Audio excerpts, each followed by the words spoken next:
Moments before he was stabbed, he was behind the opponent. He agrees to the interview. Look! Kiss, kiss, kiss. Gatito, gatito. Yeah, this guy is Mexican.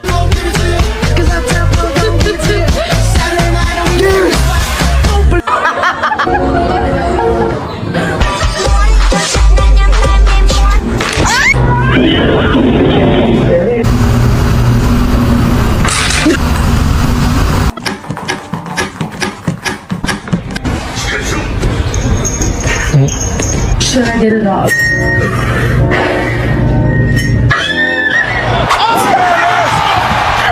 Unbelievable resurrection for The Undertaker.